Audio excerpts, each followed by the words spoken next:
Well, joining us from Brussels now is the Secretary-General of NATO, Anders Fogh Rasmussen. Anders Fogh Rasmussen, we're starting to see a chorus of calls, are we not, to arm the Syrian opposition. Countries like Saudi Arabia, like Qatar, are pushing to arm the fighters. Is it too late to start arming the opposition, do you think?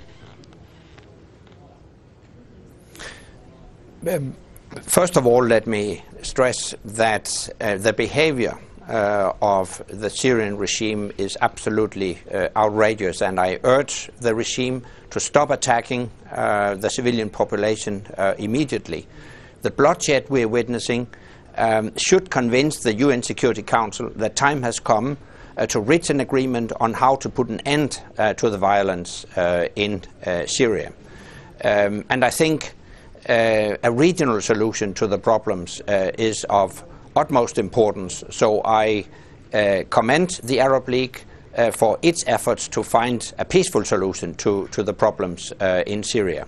All right, but that's lots of diplomatic speak. But I mean, what goes through your mind when you see the Syrian army laying waste to cities like Homs, the evidence of indiscriminate killing, the desperate humanitarian crisis? We just spoke to somebody from the ICRC in Damascus who said the situation in Bab al-Amr is absolutely terrible. What will it take then for NATO to start getting involved in a similar way it did in Libya? Yeah, I'm upset. I'm moved by what I'm seeing. But let me also stress that there is a clear difference between Libya and Syria. In Libya, we operated on the basis of a very clear United Nations mandate, and we got active support from a number of countries in the region. None of these conditions are fulfilled as far as Syria is concerned. Yeah, but hang on a second, because as you say, NATO's mandate in Libya was the protection of civilian life and property. But what is really different in Syria? You're saying your heart goes out to these people. Thousands of innocent civilians are being killed. That's an indisputable fact. So what's the difference between Syria and Libya? Libya and Syria are two different societies, and this is the reason why I do believe that a solution has to be found in Syria with a very strong engagement of countries in the region, and this is also a reason why I commend the Arab League for its efforts to find a peaceful solution to the problems.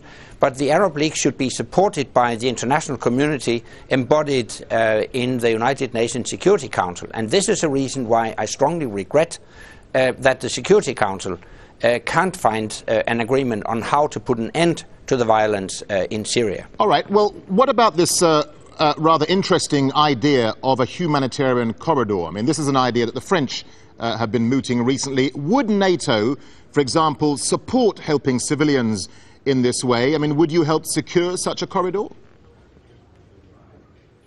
We have not had any discussion within NATO on a possible NATO role, and as I told you, we see a clear difference between Libya and Syria because we protect the civilian population in Libya on the basis of a United Nations mandate with support from countries in the region, and these conditions are not fulfilled as far as Syria is concerned.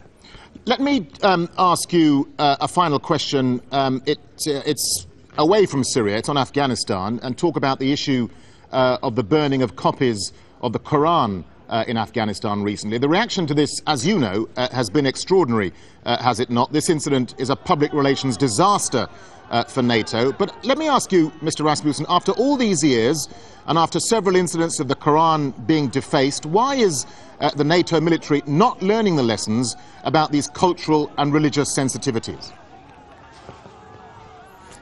Yeah, but I agree, lessons should be learned. Let me stress that the preliminary results of the investigation that has been initiated clearly state that this very unfortunate incident has been unintentional.